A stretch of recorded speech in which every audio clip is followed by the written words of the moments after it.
C'est l'heure des informations suivant chaîne de télévision. Mesdames et messieurs, bonjour, bienvenue, les titres de votre journal.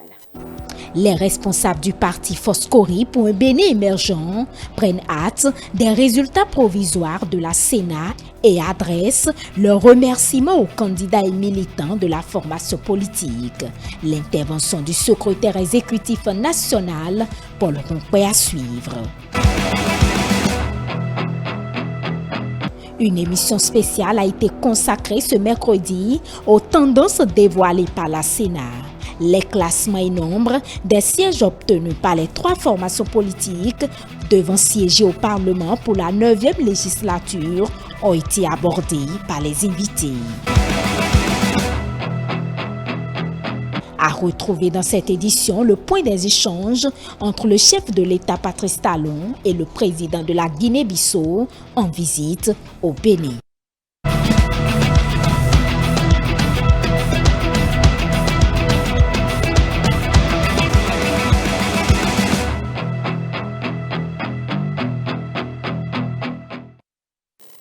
Trois partis politiques ont été déclarés éligibles au siège à attribuer pour le compte des élections législatives.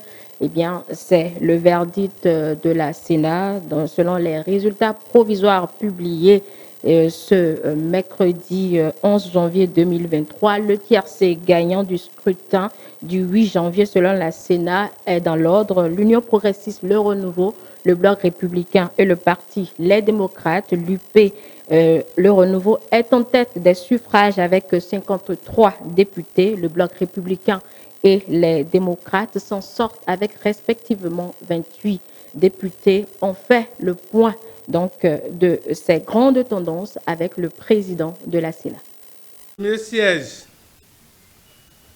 1. Amadou Djibril Labiou. 2. Pour Union progressiste, le Renouveau, Issa Salifou. Et 3. Au titre de siège réservé aux femmes, Sabi Mohamed Jamilatou. Le deuxième parti à avoir le siège, c'est le Bloc républicain. Un siège, Bako Arifari Nassirou. Deuxième circonscription électorale, commune de Gogounou, Banikwara et Segbana. Nombre de sièges à pourvoir 4. Répartition des sièges. Les démocrates, un siège. Sounon Boké Soumaïla. Union progressiste, le Renouveau. 2 sièges. Sina Unegi Biogounou Idrissou. Et au titre de siège réservé aux femmes, Sabi Goro Baké. Troisième parti, Bloc républicain. Un siège. Sabiyo Sani Innocent. Troisième circonscription électorale. Commune de Boukoumbe, Kobli, Materi, Tangueta. Nombre de sièges à pouvoir 4. Premier parti, Union progressiste, le Renouveau. Nombre de sièges obtenus 1.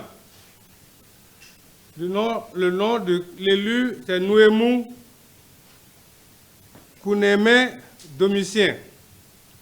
Bloc républicain, 3 sièges. 1. Kassa Daouga Barthélemy. Deuxième siège, Mpo Ntia Théophile. Et au titre de siège réservé aux femmes, Chanati Fieto Jeanne. Quatrième circonscription électorale, Kérou, Kouane, Natitengu, Wassa Peoko, Tukuntuna. Nombre de sièges à pouvoir 5. Répartition des sièges.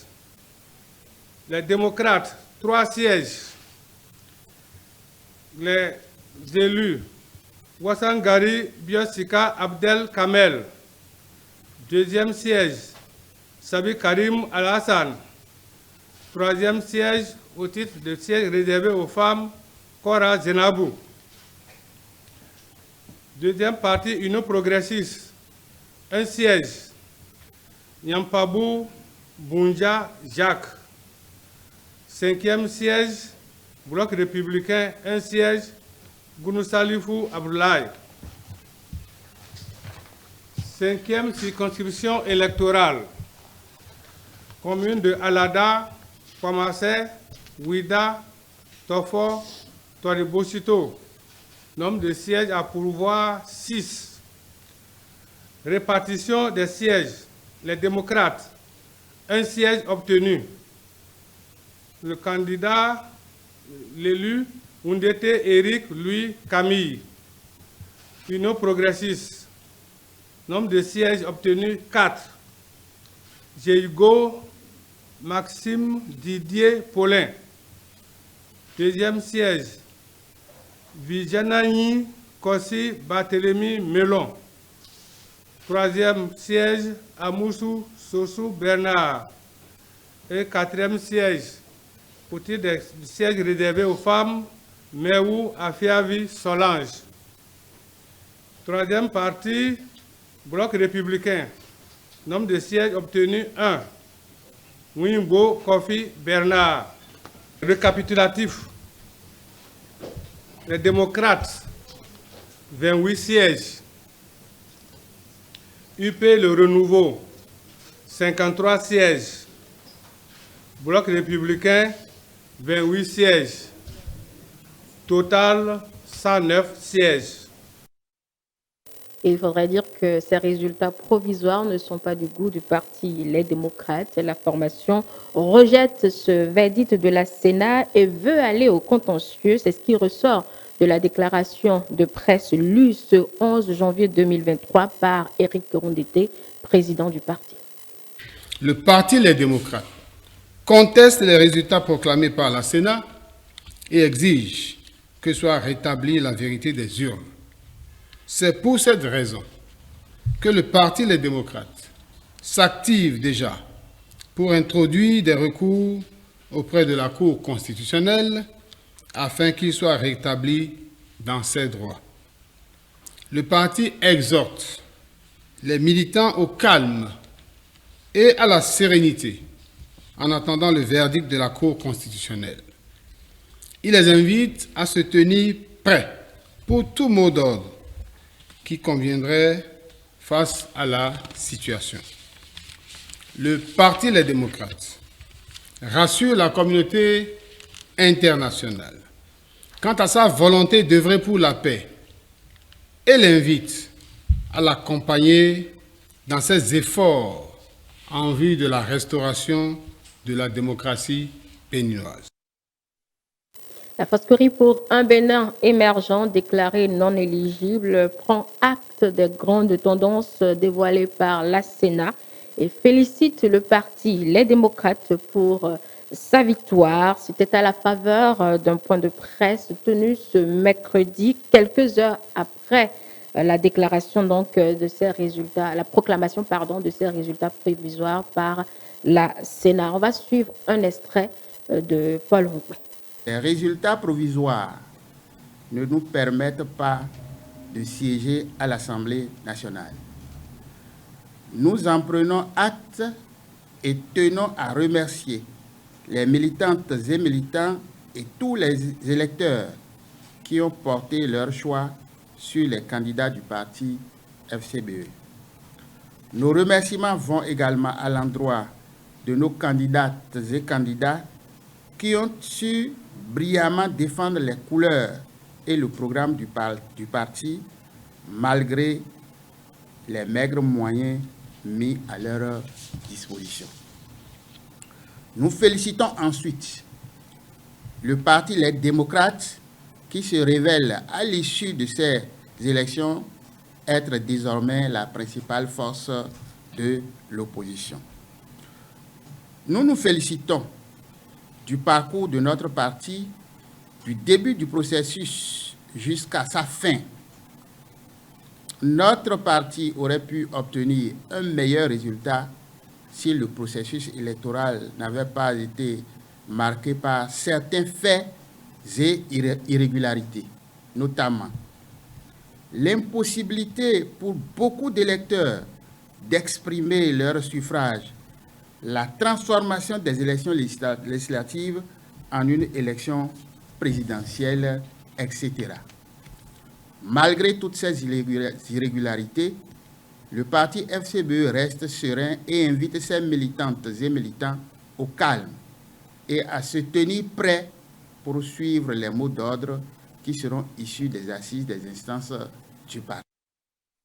C'était là le secrétaire exécutif du parti Foscori pour un Bénin émergent. Quid de l'ambiance dans les autres états-majors de parti après la proclamation des résultats provisoires? Une de nos équipes a fait le tour donc des sièges de partis politiques. Suivons ensemble l'élément. Sur les 7 partis politiques en lice pour les législatives de janvier 2023, seuls 3 vont siéger au Parlement pour le compte de la 9e législature. Au siège du parti Union progressiste, premier avec 37,56% de suffrages et 53 sièges, ambiance relativement calme. Aucune manifestation sur les lieux. L'administration tourne comme d'habitude. La directrice de l'administration, Christelle Rondonoubo, joint au téléphone, a dit nous revenir à sa sortie de séance. Même constat du côté du bloc républicain. Occupé, le secrétaire administratif permanent n'a pu se prêter à nos questions. Une réunion était en vue au siège du parti Bloc républicain selon les autorités. Le parti Mouvement des élites engagées pour l'émancipation du Bénin, la formation politique présidée par Jacques Ayadji, n'a pas réussi à réunir les 10% d'éligibilité. L'heure n'est pas au découragement mais plutôt à une remobilisation, pense Abdelhamid Baparapé, deuxième secrétaire général adjoint du parti, rencontré au siège quelques heures après l'annonce des grandes tendances. D'abord, féliciter la Commission électorale nationale autonome, la Sénat, pour l'organisation réussie de ces élections législatives du 8 janvier. Je pense que Moël Bénin prend acte en fait du verdict en fait de ces résultats-là. Nous sommes un parti en construction. Et nous ne nous décourageons pas, nous sommes l'avenir, nous sommes résolument engagés pour construire en fait l'avenir du parti. Donc, partant de ce fait, nous ne sommes pas déçus, nous prenons acte et la vie continue, quoi. À l'endroit en fait des militantes du parti Moël Bénin, nous formulons des mots d'encouragement. Des mots d'encouragement, nous sommes l'avenir de demain. Ça ne fait que commencer notre parti en construction. On a de beaux jours devant nous. Au siège du parti Union démocratique pour un Bénin nouveau, parti recalé avec un suffrage de 1,07%, rien de particulier. Toussaint Kakpo, secrétaire permanent du siège de la formation politique, dit ne pouvoir se confier à nos micros. Joint au téléphone, le point focal de ce regroupement politique d'ici à l'UDBN, nous ne sommes évidemment pas heureux du score dont nous avons été crédités. Mais en acteur politique légaliste, nous en prenons acte. Nous saurons prendre nos mesures internes pour éviter de tels résultats à l'avenir. Mais je dois dire aussi qu'il s'agit des grandes tendances. La Cour constitutionnelle donnera les résultats définitifs. En ce moment, nous nous prononcerons plus solennellement. Au siège du Parti Mouvement populaire de libération MPL, seuls les membres de l'administration y étaient. Joint au téléphone, le président du parti, Expérience Tébé, annonce la tenue d'un point de presse le jeudi 12 janvier 2023. Voilà, merci à l'équipe donc pour ce point. Rappelons que sur les 109 sièges, le parti Les Démocrates a pu obtenir 28 députés. Cette performance de cette formation politique a bien évidemment retenu l'attention des invités de la rubrique Ça se discute de votre émission Le Grand Soir de ce 11 janvier 2023. Les détails de leurs analyses dans cette compilation que nous propose Emmanuel Amoussou est présenté bien évidemment par Nafissa Tassali. La Commission électorale nationale autonome a rendu public dans la journée du mercredi 11 janvier 2023 le verdict provisoire des élections législatives. Avec un score de 37,56%, l'Union progressiste Le Renouveau vient en tête des résultats provisoires, suivi en deuxième position du Parti Bloc républicain 29,17% et des démocrates en troisième position avec 24,2%. Ce sont ces trois partis politiques qui vont dorénavant animer la vie parlementaire pour cette 9e législature. Dans la rubrique Ça se discute de ce mercredi 11 janvier 2023, Landry Hueton estime qu'il faut quand même avoir des réserves puisqu'il ne s'agit pas seulement de ces trois partis dans l'arène politique. Ça va être vraiment biaisé de penser que ça y est, c'est fait, il n'y aura que ces trois entités politiques dans l'arène pour désormais animer la vie politique de notre pays. L'Assemblée nationale. À l'Assemblée nationale, d'accord, je n'en disconviens pas, puisque c'est ce que nous-mêmes nous avions décidé à travers les règles générales des élections dans notre pays. Mais au-delà de ça, il n'y a pas que l'Assemblée nationale pour animer la vie politique dans notre pays.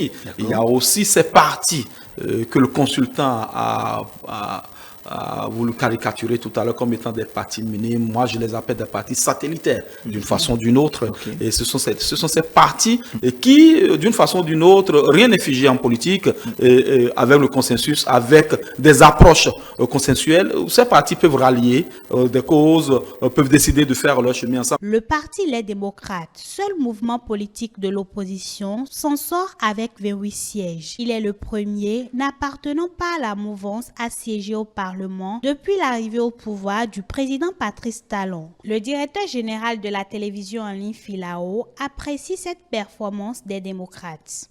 Les démocrates ont fait ce résultat par rapport, c'est sur un principe de causalité, c'est sur un principe de cause à effet. Voilà, et c'est la façon dont on a géré les frustrations à l'interne des partis politiques de la mouvance telle que le BR et l'UP, et vous aurez constaté qu'après le dépôt des dossiers, c'est à partir de là que tout a commencé. Et vous, lorsque vous écoutez le speech, le discours des responsables de ces partis, vous allez sembler entendre quelque chose peut-être qu'on n'a pas pu amplifier. Nous autres qui sommes des médias, et nous demandons pardon à ceux qui n'ont pas été positionnés afin que tout le monde puisse venir, qu'ensemble nous puissions atteindre les objectifs. Toujours sur la question des résultats du Parti Les Démocrates, les invités de Théodule Ronsa se sont également penchés sur quelques frustrations relatives à ces élections et l'apport de l'ancien président Boni Yayi dans la campagne électorale. Beaucoup n'ont pas mouillé le maillot pour pouvoir amener des gens à porter le choix sur le bien et pour, comment on l'appelle, le bien. Donc, c'est la véritable préoccupation. Il y a eu assez de frustration par rapport au positionnement. Et c'est inhérent à la vie de tout un chacun de nous. Oui, tout parti politique. Oui. Ce qui est mauvais, c'est que nous avons constaté aussi que des gens font semblant d'être avec l'UP, mais la nuit, effectivement, ils sont de l'autre côté, ou du moins ils donnent des instructions pour que les gens puissent accompagner les démocrates. Il y a de ces personnes-là qui, quand ils se tiennent en face de vous, pour l'admiration que vous leur portez, pour l'estime que vous leur portez, pour l'amour que vous leur portez, ils n'ont même pas besoin de parler. Je pense que c'est en partie ce qui s'est passé. Parce que Yayi, on le connaît, ces consignes n'ont pas été, à mon avis, radicales. Mais oui, on va parler de Yayi. Oui, on va parler des frustrations au sein de la mouvance. Mais je pense que ce qui a fondamentalement aidé les démocrates, ce sont les frustrations antérieures. En fait, ce sont les frustrations dues aux exilés. Rappelons que pour le compte de ces élections législatives, le taux de participation est de 38,66% et les statistiques provisoires en termes de pourcentage pour les partis recalés sont de 4,44% pour la Foscori pour un Bénin émergent, 2,28% pour le mouvement des élites engagées pour l'émancipation du Bénin, 1,28% pour le mouvement populaire de libération et 1,07% pour l'Union démocratique pour un Bénin nouveau. Et après ce plateau, E-Télé a consacré une émission spéciale à ces résultats provisoires proclamés par la Sénat. 9e législature, parlement multicolore à nette dominance de la mouvance. C'est le thème de ces échanges animés par François-Xavier Noumon. On va faire le point avec cette fois-ci Moucharaf Souman. Les résultats provisoires des législatives dernières annoncés ce 11 janvier 2023 par la Sénat font déjà l'objet de plusieurs réflexions et analyses. Au cours d'une émission spéciale du service des programmes, les débatteurs apprécient le futur Parlement 9e législature qui sera multicolore mais en nette domination de la mouvance. Pour le sociologue Jacques Aguiadao, ces résultats issus des élections législatives témoignent de la maturité du peuple béninois à évoluer au rythme de la mondialisation ainsi que de nouvelles réformes engagées. Ces résultats nous inspirent peut-être une lecture croisée, une dynamique un petit peu, pour montrer un peu qu'on grandit, on est à un niveau de maturité. Ça suppose quoi? Que le contexte, puisque ce qui n'a pas changé, c'est le dispositif, ce sont les tests, c'est la réforme. Ce qui a bougé, c'est les compétiteurs. On a eu plus de compétiteurs. Donc, au moins, on a deux éléments qui nous offrent les mêmes visages, pratiquement les tests et le niveau de participation de la population à la base. Ce processus électoral entamé depuis plusieurs mois est presque arrivé à terme, le fruit du concours d'une multitude de personnes qu'il convient de remercier, selon le sociopolitologue Aimé Tchefa. Je crois que en dépit de tout, il est important de remercier trois catégories d'acteurs. Premièrement, le peuple béninois, qui s'est acquitté de son devoir sans heurts, sans violence et sans soubresaut. Ensuite, tous les acteurs impliqués dans l'organisation des élections, notamment la Sénat et la Cour constitutionnelle, qui ont vraiment joué leur partition, je crois, en toute neutralité et en toute indépendance. Et ensuite, le chef de l'État, qui est un acteur clé, un acteur majeur, qui a su prendre en compte les nouveaux défis, notamment issus de l'organisation des élections antérieures, notamment des législatives de 2019, et qui ont fait le lit au déroulement de ces législatives-ci. Quelques grands enseignements sont à tirer de ces élections, analyse Franck Kenevo. L'expert en communication et en gouvernance locale évoque les trois suivants. On peut être rassuré que malgré ces réformes-là, l'opposition peut véritablement être représentée à l'Assemblée nationale. On peut faire des élections inclusives avec ces réformes-là. Ça, c'est un élément important. Deuxièmement, il faut voir, ces réformes mettent à nu les limites quand même du fonctionnement des partis politiques. L'autre élément, c'est que nous devons voir quand même que avec les réformes, on doit limiter le nombre de partis politiques, ce qui veut dire que le parti qui prétend rentrer dans le cercle des partis qui, bénéficient de l'aide publique, ces partis-là doivent justifier d'une demande des citoyens. Ce que les démocrates ont pu réaliser en allant aux élections sans l'aide publique, mais en sortant de ces élections avec les 10% de seuil de représentativité et ensuite quand même à faire jeu égal avec le bloc républicain, ne serait-ce qu'en nombre de sièges. Il convient de préciser que ces grandes tendances livrées par la Commission électorale nationale autonome Sénat, avec un taux de participation au plan national de 38,66%, positionne l'Union progressiste Le Renouveau en tête avec 53 députés, suivi du bloc républicain et du Parti des démocrates, tous deux crédités de 28 députés. Les regards sont dorénavant tournés vers la Cour constitutionnelle qui doit procéder à la proclamation des résultats définitifs. Je vous invite à suivre à présent les analyses de l'expert électoral Agapite Napoléon Bafoué-Grand après la proclamation de ces résultats provisoires. L'Union progressiste de renouveau donc s'affiche clairement comme le premier parti au niveau national. Et donc dimanche soir, et François-Xavier Noumon, à votre place, me demandait l'effet Diogbenou. Hier, vous posiez la question de savoir l'effet fusion. Alors aujourd'hui, on peut, si on veut rester dans les faits, et donc dans l'analyse, disent effet Diogbenou, positif. Effet retrouvailles, effet recomposition de l'UP, positif. Oui. Après, oui, c'est vrai, quand vous regardez le score à Porto-Novo, enfin, dans la 19e circonscription électorale, c'est dans les 3 zones PRD, par exemple, on peut se demander concrètement quel a été réellement l'apport PRD. Mais en se disant ça, il ne faudrait pas perdre de vue que le mode de scrutin a fait que beaucoup de partis ont laissé des plumes. Parce que vous pouvez avoir, vous voyez, ça se joue à de petits détails. Il suffit qu'au niveau de la moyenne, l'autre vous dépasse. Donc il y a beaucoup. Il y en a qui ont eu une seule voix. Ou ailleurs, le nombre de voix qu'ils ont obtenu, le nombre de suffrages exprimés qu'ils ont obtenus, ailleurs, aurait pu leur donner 2 voix. Donc, nous sommes aux législatives et l'analyse des données, de l'impact de Djobelou, de l'impact de fusion, ne peut pas être totalement nette. Ça ne peut qu'être général.